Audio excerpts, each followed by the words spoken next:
Welcome back. اگر پچھلے 16 سال کا جائزہ لیا جائے کہ پاکستان کے اسپتالوں میں، پرائیویٹ سیکٹر میں، پبلک سیکٹر میں کیا ہوتا رہا ہے، آج ڈان میں اس بارے میں بڑی اچھی ایک رپورٹ ہے. جولائی 2016 میں دادو کے ایک نجی اسپتال میں گیس سلنڈر پھٹنے سے 20 مریض جل کے شدید زخمی ہوئے. فروری 2024 میں سندھ گورنمنٹ اسپتال لیاقت آباد کراچی کے ایمرجنسی میں آگ لگنے سے عملے کے 4 افراد جاں بحق اور 3 شدید زخمی ہوئے. جون 2024 میں ساہیوال ٹیچنگ ہاسپٹل کے ایئر کنڈیشننگ سسٹم میں شارٹ سرکٹ سے پیڈیاٹرک سیکشن میں داخل 11 بچے جاں بحق ہوئے. پچھلے 16 برس میں سروسز ہاسپٹل لاہور میں 4 دفعہ، میو ہاسپٹل اور ملتان کے نشتر ہاسپٹل میں 2 بار آگ لگی ہے. اس کے علاوہ سہون کا عبداللہ شاہ میڈیکل انسٹیٹیوٹ، سول ہاسپٹل دادو، چلڈرن ہاسپٹل لاڑکانہ، کراچی کا ضیاء الدین ہاسپٹل اور national institute of child health, Lahore کا چلڈرن ہاسپٹل اور جناح ہاسپٹل اور Punjab institute of cardiology, Narowal کا ڈسٹرکٹ ہیڈ کوارٹر ہسپتال، سیالکوٹ کا علامہ اقبال میموریل ہاسپٹل، سردار بیگم ٹیچنگ ہاسپٹل، فیصل آباد کا الائیڈ ہاسپٹل، راولپنڈی کا انسٹیٹیوٹ آف کارڈیولوجی اور ڈسٹرکٹ ہیڈ کوارٹر ہسپتال، مانسیرہ میں گڑھی حبیب اللہ سول ہاسپٹل، ان سب میں بیشتر سرکاری اسپتال ہیں جو نام آپ نے ابھی سنے. یہ سب کم از کم ایک بار آتش زدگی کا شکار ضرور ہوئے ہیں. کہیں آلات جل گئے، کہیں عملہ، تو کہیں مریض جاں بحق اور زخمی ہو گئے. اس وقت ہمارے ساتھ سید محمد سہیل صاحب موجود ہیں. آپ آغا خان یونیورسٹی ہاسپٹل میں آؤٹ ریچ سروسز کے CEO ہیں. بہت شکریہ کہ آپ اس آڑے وقت میں ہماری مدد کو آئے ہیں. سہیل صاحب، بہت سے نجی اسپتالوں میں بھی ایسی ہی وارداتیں آئے دن ہوتی رہتی ہیں. ان میں سے کچھ نام میں نے بھی لیے، باقی سرکاری ہاسپٹل ہیں.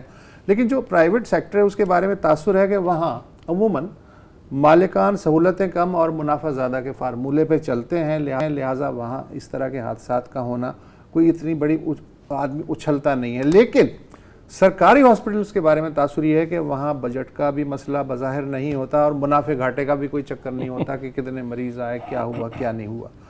تو پھر ایسے حادثات لگاتار کیوں ہوتے ہیں اور انہیں آئندہ ہونے سے روکنا، کیا یہ واقعی کوئی راکٹ سائنس ہے؟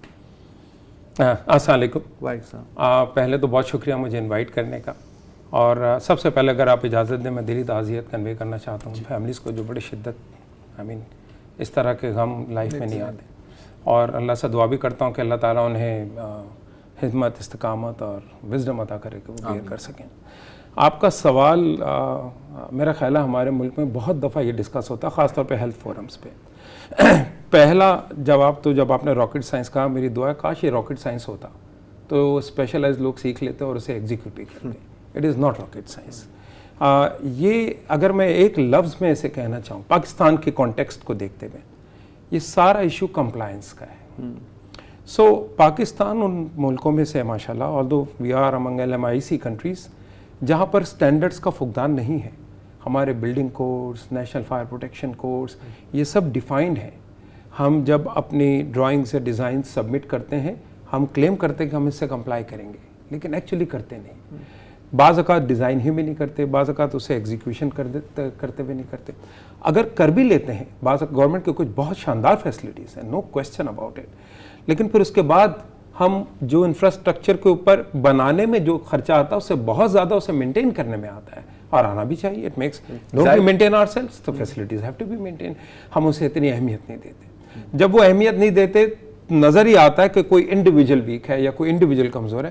یہ سسٹمک فیلئر ہوتا ہے، کیونکہ لوپ کو کلوز کرنا بڑا ضروری ہے. ہم پریونٹ کرنے کے تمام چیزیں مہیا کر دیں، اچھا ڈیزائن، اچھی ایگزیکیوشن، چلے میں کہتا ہوں اپنا انفراسٹرکچر بھی دے دیا، تو ہم ریکروٹمنٹ اور اسٹافنگ میں کوتاہیاں کر لیتے ہیں. جب ہم انہیں ہائر کر چکے ہوتے ہیں تو پھر ہم انہیں ٹرین کرنے میں کوتاہیاں کرتے ہیں کہ کوئی ریگولیٹری. دیکھیں ایمرجنسی یا فائر انسیڈنٹس، میں ایک بات کہوں کہ اسی ہسپتال میں اور دوسرے اسپتالوں میں یہ کس فریکوینسی سے ہو رہے واقعات، فریکوینسی اگر آپ دیکھیں گے تو کچھ بھی نظر نہیں آئے گی، بٹ یہ سارا ڈیزائن اسی ایک انسٹنس ہی کو تو روکنے کے لیے ہے. جی بالکل.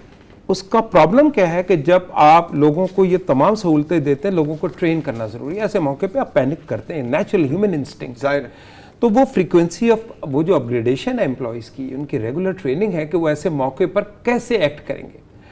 دوسرا, میں جب انفراسٹرکچر کر رہا ہوں, میں چاہ رہا ہوں کہ ہمارے جو سامعین ہیں, حاضرین ہیں, ناظرین ہیں, وہ اس بات کو جانیں کہ انفراسٹرکچر ایک بہت بڑی ٹرمینالوجی ہے. اس کا تعلق صرف بلڈنگ سے نہیں ہے, اس کا تعلق نہ نظر آنے والے ان گیس پائپ سے جو پیچھے سے چل رہے ہیں, اس کا تعلق ان ڈکٹ سے ہے جو ویسے تو ایئر کنڈیشن دیتی ہیں, لیکن اگر پراپر کمپارٹمنٹلائزیشن نہیں ہوئی ہوئی فائر یونٹس کی تو وہ ٹرانسفر بھی کر دے گی فائر کو. اس کا تعلق اس معمولی لیکیج سے بھی ہے جو کسی وجہ سے سیلف کنٹینڈ انوائرمنٹ میں آکسیجن کی اگر موجود تھی تو وہ اسپارک کی محتاج تھی. ہو گیا اسپارک, حادثہ ہو گیا, نہیں ہوا, ہم سمجھتے ہیں ہمارے سسٹم ٹھیک ہے. نہیں, ان میں بہت گیپس ہیں. ان گیپس کو کمپلائی کرنا اشد ضروری ہے. It's not a small task but it can be done. آپ نے کہا کیا ہو نہیں سکتا, یہ 110% ہو سکتا ہے. ایک ول چاہیے, ایک آبجیکٹیوٹی چاہیے. اسی ملک میں گورنمنٹ کے کچھ لوگوں نے, میں کچھ نام لے سکتا ہوں بڑے کھلے دل سے, ڈاکٹر ادیب رضوی ہیں, ڈاکٹر ٹیپو سلطان ہیں, دیر آر مینی ادرس, جنہوں نے وہ ادارے کھڑے کر کے دکھا دیے کہ کیسے کیا جا سکتا ہے. سو ول چاہیے, کمپلائنس کے لیے ول چاہیے, نالج کی, اسٹینڈرڈس کی کمی نہیں ہے. ہم کاسٹ دیکھتے ہیں, فار ایگزامپل ہم ہر چیز کا ریٹرن دیکھتے ہیں. سو ریٹرن فائنینشیل تو ایک اسپیکٹ ہے, لیکن سیفٹی ایک دوسرا اسپیکٹ ہے. اسے کوانٹیفائی نہیں کر سکیں گے آپ. کوالٹی ایک علیحدہ اسپیکٹ ہے. Capacity building to be able to sustain in new markets, یہ علیحدہ ہے. تو ان سب کو اگر ہم ریٹرنس کی شعبے میں ڈالیں, یہ پروجیکٹس تمام کے تمام ایک اچھا ROI رکھتے ہیں. تو سہیل صاحب, ایک سوال تھا کہ اگر آپ تھوڑا سا اسپیسیفک بتا سکیں کہ جہاں جہاں پہ انکیوبیٹرز ہوتے ہیں, نیو بورن بیبیز ہوتے ہیں, وہاں پہ گولڈ سٹینڈرڈ کیا ہے, پروٹوکول سیفٹی کا, فائر سیفٹی کا کیا ہونا چاہیے؟ سر بہت ہی خوبصورت سوال, اور میں خود چاہتا تھا اس پہ بات کرنا, آپ نے یہ سوال ریز کر دیا. کسی بھی ہسپتال میں شاہ زیب صاحب, one of the most dangerous units in terms of safety is neonatal care unit. یعنی ایک ICU جو ایڈلٹ کا ICU ہوتا ہے اس سے بھی زیادہ. اور یہ میں کیوں کہہ رہا ہوں, یہاں پر موجود پیشنٹس کو آپ انسٹرکٹ نہیں کر سکتے.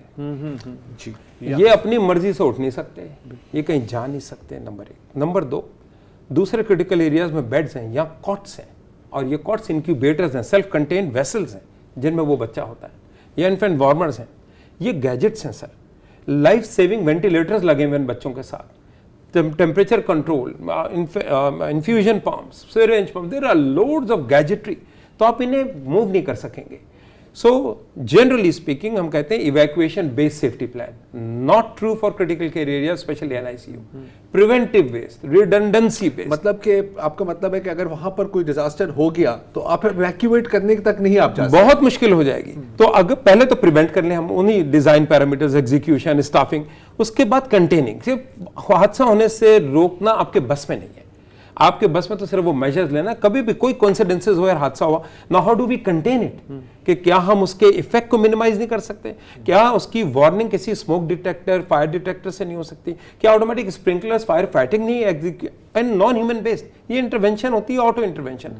تمام ہسپتالوں میں آج, اچھے ہسپتالوں میں یہ ڈپلوائے بھی ہوتی ہے. انفارچونیٹلی مجھے نہیں لگتا کہ جہاں صرف ڈپلوائے کرنے کی بات تو نہیں ہے نا, آپ نے اس کو مانیٹر بھی کرنا ہے, آپ نے اس کو چیک کرنا ہے, اور آپ نے ڈرلز کرنی ہے نا, آپ نے ٹریننگ ڈرلز کرنی ہے. بات آپ نے کی, میں اسپرنکلر کو ٹیسٹ تو نہیں کر سکتا کہ میں اسپرنکلر آن کر دوں, بٹ میں ڈرل کر کے چیک کر سکتا ہوں کہ سگنلز آ رہے ہیں. ہاں, تو ہوٹل میں اسپرنکلرز کام نہیں کرتے, آپ مالز کو جا کے دیکھیں کبھی. ہاں, مال میں ہم لوگ جاتے ہیں.